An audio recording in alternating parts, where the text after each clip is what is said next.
Hare Krishna. So we are reading from Shrimad Bhagavatam, Canto 1, Chapter 9, verse 31.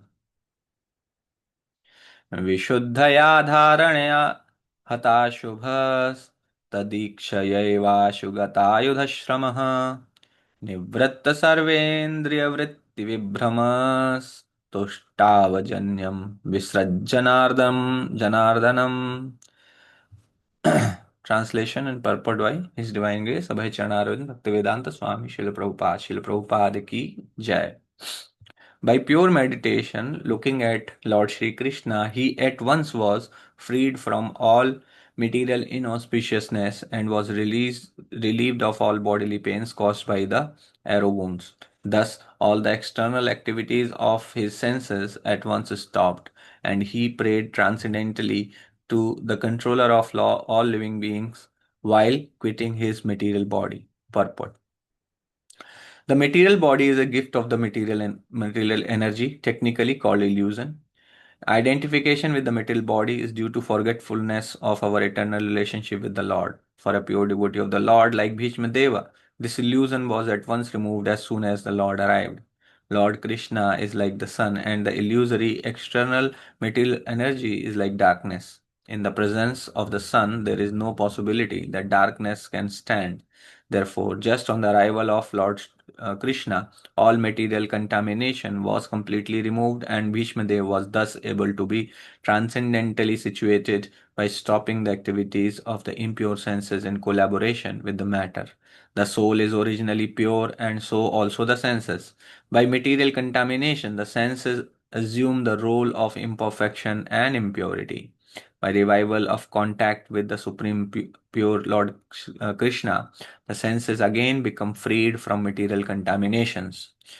Bhishmadeva attained all these transcendental conditions prior to his leaving the material body because of the Lord's presence. The Lord is the controller and benefactor of all living beings. That is the verdict of all Vedas. He is the supreme eternity and living entity amongst all the eternal living beings.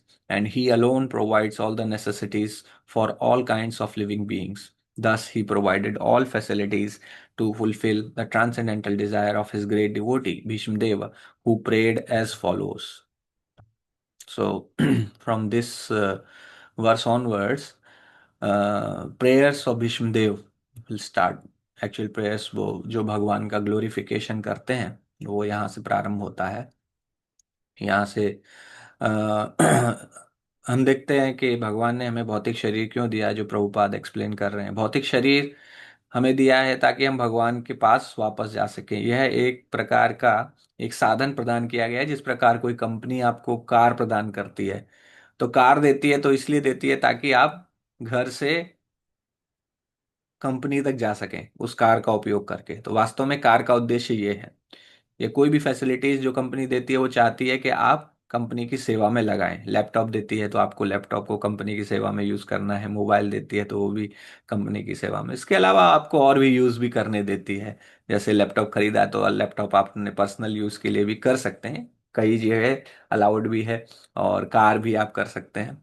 लेकिन जो मुख्य उद्देश्य है वो यह है कि आप उसको कंपनी की सेवा में लगाएं। इसी प्रकार ये जो भौतिक शरीर मिला है, यह इसका एक ही उद्देश्य है कि इसको आप भगवान के धाम वापस जाने के लिए उपयोग करें। लेकिन वर्तमान समय में भौतिकतावादी लोग ये भूल जाते हैं कि इस शरीर का क्या उद्देश्य है। इसीलिए शास्त्र दिए गए हैं। शास्त्र शास्त्र हमें ये बताते हैं कि हम इस शरीर का सदुपयोग कैसे करें, ना कि दुरुपयोग।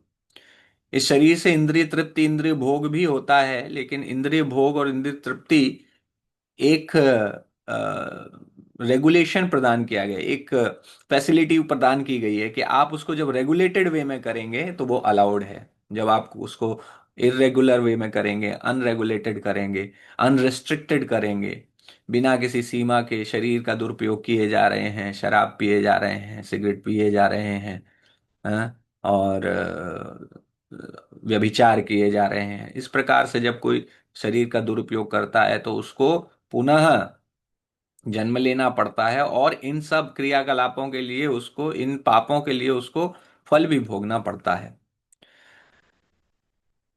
आध्यात्मिक जीवन का जो प्रथम संदेश है, शिक्षा है, वो यह है कि आप यह साक्षात्कार कीजिए कि आप यह शरीर नहीं है, आप आत्मा है। भगवत गीता के प्रथम अध्याय में यहीं से प्रारंभ होता है। द्वितीय अध्याय में जब भगवान कहते हैं कि तुम शरीर नहीं हो, आत्मा हो, तो ये पहला है एक्चुअली शिक्षा। लेकिन यही शिक्षा सबसे महत्वपूर्ण हो जाती है, क्योंकि इसको रियलाइज करने में सबसे ज्यादा समय लगता है कि मैं ये शरीर नहीं हूं, मैं आत्मा हूं। और यह आसान नहीं है इसका साक्षात्कार हो जाना, क्योंकि आज तक अनेक अनेक वर्षों से, अनेक अनेक जन्मों से हम केवल इस शरीर को ही आत्मा मानते आए हैं, स्वयं मानते आए हैं कि मैं यह शरीर हूं। इस वजह से तुरंत यह समाप्त हो जाए धारणा, यह संभव नहीं है। तो इसी में सबसे ज्यादा समय लगता है। इसी के लिए हम प्रतिदिन अभ्यास करते हैं। हम प्रतिदिन हरे कृष्ण महामंत्र का जप करते हैं, हरे कृष्णा कृष्ण कृष्ण हरे हरे, हरे राम राम राम हरे हरे। तो भगवान के सामने आते ही, जब जैसे ही भीष्मदेव के सामने भगवान आए, तो उन्होंने पूरा ध्यान इस संसार से हटा के इस संसार के केंद्र बिंदु पर लगा लिया, वो है भगवान श्री कृष्ण। और जैसे ही उन्होंने इस प्रकार किया, स्वयं को भौतिक वस्तुओं से, भौतिक भावनाओं से, भौतिक इंद्रियों से, भौतिक विषय भोगों से काट लिया, तुरंत ही वो मुक्त हो गए। वही मुक्ति है। वास्तव में लिबरेशन क्या है?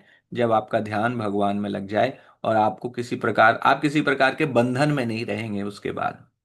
तो यही भीष्म पितामह ने हमें अपने उदाहरण से समझाया है कि क्या करना है। ये इम्प्योर सेंसेस हैं, हमारे इम्प्योर सेंसेस हैं, और इनको हम स्वयं मान लेते हैं और इनकी इच्छाओं को पूरी करने में लगे रहते हैं। लेकिन आत्मा, जो कि मैं स्वयं हूं, जो हम स्वयं हैं, वो हम शुद्ध हैं। और इंद्रियां भी, वास्तव में जो इंद्रियां हैं, वो हमारी आध्यात्मिक इंद्रियां भी रहती हैं, आध्यात्मिक शरीर भी रहता है, हम उसको भूल चुके हैं। उसके ऊपर कवर आ गया है। वह कवर क्या है? वह ये शरीर है। ये भौतिक इंद्रियां आ गई हैं, भौतिक शरीर आ गया है, जो पंच तत्वों से मिला है, पंच तत्वों से बना हुआ है। तो उस शरीर को, उन इंद्रियों को भूलकर हम इसे स्वयं समझने लगे हैं। यही जो है, इसी को माया कहते हैं। इल्यूजन जो है, यही माया है।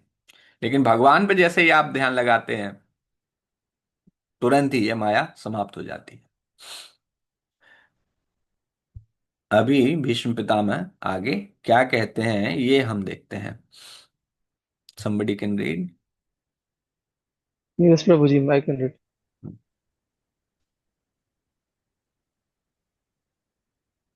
श्री भीष्म उवाच इति मा इति मति रूपकल्पिता वितृष्णा भगवती सात्व पुङ्गवे विभिन्न स्वसुख मुपगते क्वचिद्वि हर्तुं प्रकृतिमयु मयुपे मुपेयुषु यद्भावप्रवाहा Bhishmadev said, let me now invest my thinking, feeling, and willing, which were so long engaged in different subjects and occupational duties, in the all powerful Lord Sri Krishna. He is always self satisfied, but sometimes, being the leader of the devotees, he enjoys transcendental, transcendental pleasure by descending to the material world, although from him only the material world is created. Because Bhishmadev was statesman, the head of the Kuru dynasty, a great general, and a leader of Kshatriyas, his mind was strewn over so many subjects, and his thinking, feeling, and willing were engaged in different matters. Now, in order to achieve pure devotional service, he wanted to invest all powers of thinking, feeling, and willing entirely in the Supreme Being, Lord Krishna. He is described herein as He described him as the leader of the devotees and all-powerful. Although Lord Krishna is the original personality of Godhead, he himself descends to earth to bestow upon his pure devotee the boon of devotional service. He descends sometimes as Lord Krishna as he is, and sometimes as Lord Chaitanya. Both are leaders of the pure devotees. Pure devotees of the Lord have no desire other than the service of the Lord, and therefore they are called Satvata. The Lord is the chief amongst such sattvatas.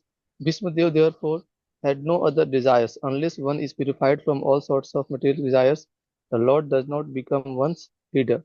Desires cannot be wiped out, but they have only to be purified. It is confirmed in the Bhagavad Gita 10.10 by the Lord Himself that He gives His instruction from within the heart of the pure devotee who is constantly engaged in the service of the Lord. Such instruction is given not for any material purpose, but only for going back home, back to Godhead.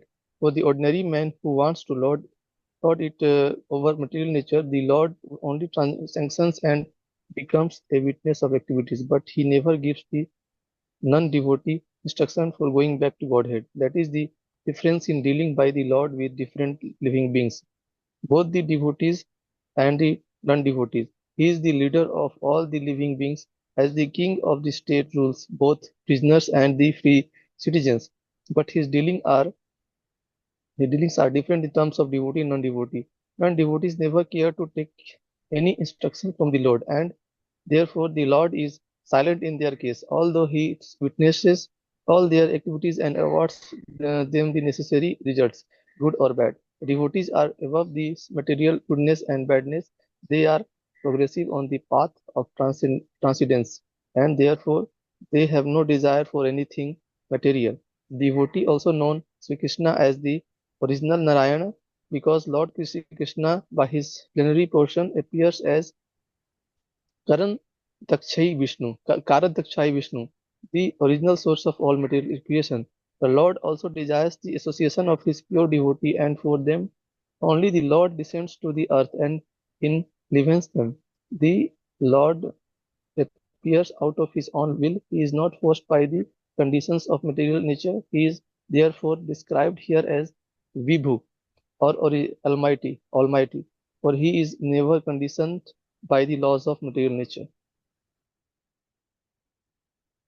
Yes, so here we can see the main point which जहाँ भीष्म पितामह अपनी प्रार्थना प्रारंभ कर रहे हैं, प्रभुपाद कह रहे हैं कि डिजायर्स कभी समाप्त नहीं होती।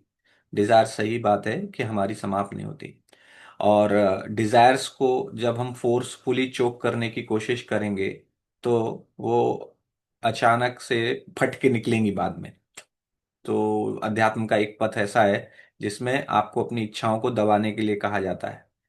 अध्यात्म का एक पथ है जहां पर कहा जाता है इंद्रियों का शमन करना है, दमन करना है, केवल दमन करना है ना। तो वास्तव में भक्ति मार्ग ऐसा नहीं है। भक्ति मार्ग कहता है कि आपको अपनी इच्छाओं का दमन नहीं करना है, आपको अपनी इच्छाओं का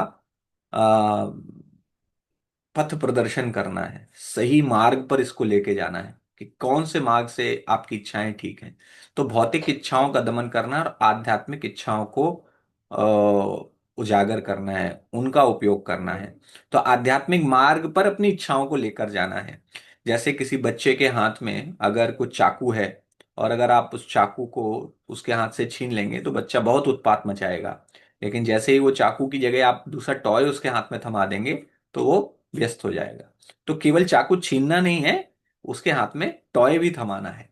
इसी प्रकार से हमारा जो भौतिक मन है वो हमेशा कुछ ना कुछ वस्तुओं को, भौतिक वस्तुओं के प्रति आकर्षित होता रहता है। तो वो भौतिक उसकी धारणाएं हैं, भौतिक इच्छाएं हैं। उन भौतिक इच्छाओं को आप रिप्लेस करके आध्यात्मिक इच्छाएं नहीं देंगे तो आप फ्रस्ट्रेट हो जाएंगे। तो भगवान इसीलिए रेगुलेशन भी देते हैं। अभी एकदम से संभव भी नहीं है इसको तुरंत कर पाना। परम दृष्टवा निवर्तते, भगवत गीता में भगवान कह रहे हैं कि जब परम हाइयर टेस्ट मिल जाता है तो लोअर टेस्ट समाप्त होने लगता है। लेकिन वो ग्रेजुअल प्रोसेस है, धीरे धीरे होता है। Immediately it will be difficult even in the on the path of bhakti yoga. So what we do, we first do the regulation. हम पहले नियमित करते हैं उसको कि हमारा जो इंद्रिय तृप्ति है उसको हम क्या करेंगे, नियमित करेंगे, कम करेंगे, और उसका जो डायरेक्शन है वो भगवान की तरफ मोड़ देंगे। दोनों कार्य एक साथ किए जाएंगे। तो जैसे कि अनेक जगह उदाहरण मिलता है कि आप भोजन करते हैं, तो भोजन करना तो हमारी नेसेसिटी है, आप ये खाने की डिजायर नहीं समाप्त कर सकते। लेकिन क्या कर सकते हैं, उसको आप भगवान की डायरेक्शन में मोड़ सकते हैं, भगवान को भोग लगा के प्रसाद प्राप्त कर सकते हैं। तो हमारी इच्छाओं को हम इसी प्रकार से, जब आपके गाने की इच्छा होती है, सबको गाना अच्छा लगता है, डांस करना अच्छा लगता है, हम क्या करते हैं, गाना और डांस करना, शराब पी के डांस करने की जगह, न्यू ईयर की पार्टी अभी हुई थी तो आप लोगों ने देखा कितने वीडियो आए हैं, कितने लड़के लड़की दारू दारू पी के सड़क पे पड़े हुए थे। एक वीडियो आया था, एक माँ सड़क पे दारू पी के पड़ी थी, सो रही थी फुटपाथ पे, मतलब बेहोश हो गई, और वहां उसका छोटा बच्चा उसके बगल में रो रहा है। तो ये सिचुएशन हो गई कलयुग में। तो ये सबकी इच्छा होती है कि हम कैसे भी करके आनंद उपभोग करें, डांस करें, गाएं। तो हम क्या करें, जब हम भक्ति मार्ग में इसको लेकर आते हैं तो क्या करते हैं, हम कीर्तन करते हैं, हम कीर्तन पर नृत्य करते हैं। तो हमारा अभी राधा रमन जी का जब बर्थडे प्रोग्राम हुआ था, उसमें तो बहुत सारा यूथ आया था, तो 100 से ऊपर यूथ आए थे उसमें। और सभी ने अनुभव किया कि भगवान के नाम के कीर्तन में कितना आनंद आता है, उसमें डांस में कितना आनंद आता है। तो जैसे ही लिविंग एंटिटी को ये पता चलता है कि जो आनंद हम वहां ढूंढ रहे हैं, जो ऐसा आनंद जो वहां मिलता है, क्षण भर के लिए मिलता है, और उसके बाद कष्ट, कष्ट उससे कई गुना ज्यादा मिलता है। लेकिन आध्यात्मिक जीवन में जब आप उस आनंद को भोग करते हैं, वही है, सेम है, डांस है, गाना है, और उसी प्रकार से खाना है। जब आप उसी को आप भगवान की तरफ, कृष्ण को अर्पित करके करते हैं कुछ भी, तो वह आपको वास्तविक आनंद देता है। तो इस प्रकार से हम अपनी इच्छाओं को भगवान के डायरेक्शन में मोड़ना चाहते हैं। तो हमारी इच्छाएं कभी समाप्त नहीं होती। भगवान को यहाँ पर लीडर ऑफ द डिवोटीज कहा गया है। लीडर ऑफ द डिवोटीज क्यों है? क्योंकि भगवान चैतन्य महाप्रभु के रूप में भक्त के रूप में आए। और इवन भगवान कृष्ण के लिए भी कहा गया, he is also, he descends sometimes as Lord Krishna as he is, and sometimes as Lord Chaitanya. Both are leaders of the pure devotees. क्यों? क्योंकि pure devotees of the lord have no desires other than the service of the lord, and therefore they are called Satvata. Lord is the chief amongst such Satvatas. तो भगवान इनके chief हैं। भगवान कृष्ण जब आते हैं तो भगवान भी अपनी डेली रूटीन करते हैं। डेली रूटीन मनुष्य की तरह ही करते हैं। नारद मुनि गए थे, दशम स्कंद में वर्णन आता है, तो देखते हैं कि सभी घरों में, सभी महलों में, द्वारका की सभी रानियों के महलों में भगवान अपना मॉर्निंग प्रोग्राम कर रहे हैं, ध्यान लगा रहे हैं। भगवान किस पे ध्यान लगाएंगे? कहते हैं कि भगवान स्वयं पे ध्यान लगा रहे हैं या अपने भक्तों पर ध्यान लगा रहे हैं। भगवान भी ध्यान लगाते हैं, तो चीफ अमंग्स द डिवोटीज हैं। एंड इसी प्रकार से चैतन्य महाप्रभु तो he is a devotee, he is devotee incarnation of Krishna. Hmm